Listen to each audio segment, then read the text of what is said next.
suis ravie de vous retrouver aujourd'hui dans une nouvelle vidéo. Et si tout se passe comme prévu, cette vidéo est censée sortir sur la chaîne le 1er janvier. Donc j'espère que vous avez tous et toutes passé de belles fêtes de fin d'année, que le Père Noël vous a pas oublié. Et j'aimerais vous souhaiter à tous une très belle année 2017, que tous vos projets se réalisent, etc. Nous en tout cas on espère passer la même année en 2017 qu'en 2016, c'est-à-dire une année avec plein de nouveaux abonnés, avec plein de nouvelles expériences, etc. Donc prions pour que 2017 soit aussi bien que 2016. Nous aujourd'hui on vous retrouve avec un petit tuto comme on a l'habitude, et aujourd'hui on va parler d'un sujet dont on n'a pas trop entendu parler sur YouTube, c'est la pierre à sel pour les chevaux. Alors c'est parti!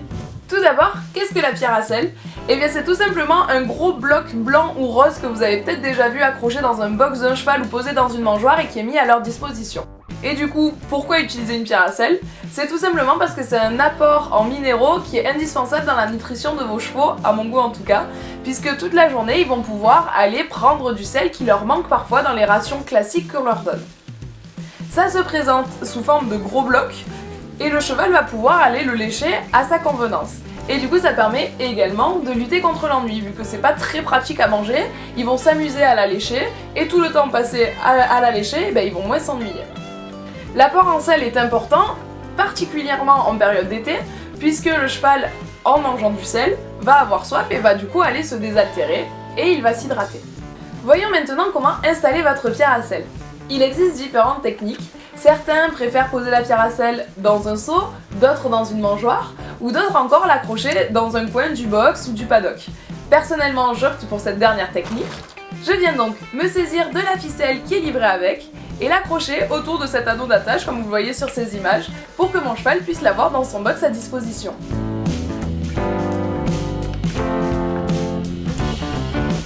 Il existe différents types de pierres à sel.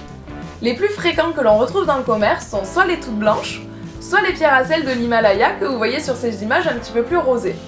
La différence entre les deux, c'est principalement le prix. La pierre à sel de l'Himalaya est un petit peu plus chère, mais personnellement je préfère opter pour celle-là tout simplement parce qu'elles ne sont absolument pas faites industriellement, le bloc est 100% naturel.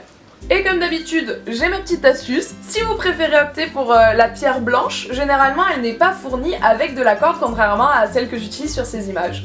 Et du coup si vous voulez quand même la fixer dans votre box, c'est très simple. Il vous suffit de vous munir d'une grande ficelle à ballots de paille, les grandes ficelles qui sont généralement bleues. Vous la prenez et vous la passez dans le bloc de la pierre à sel comme il est fait déjà sur le bloc de l'Himalaya. Je vous conseille de le doubler en le passant 2 fois dans la pierre, puis dans l'anneau, puis dans la pierre, puis dans l'anneau, et ça vous fait exactement la même corde que ce que j'ai moi pour ma pierre d'Himalaya. Et voilà, cette vidéo est déjà terminée, j'espère vraiment du fond du cœur qu'elle vous aura plu. N'hésitez pas à me dire ce que vous en avez pensé dans les commentaires, à la liker, à la partager sur tous les réseaux sociaux. Mes liens de tous les réseaux sociaux sont en barre d'infos. En tout cas, moi je vous fais plein de gros bisous, n'hésitez pas à vous abonner à la chaîne, et je vous dis à très bientôt!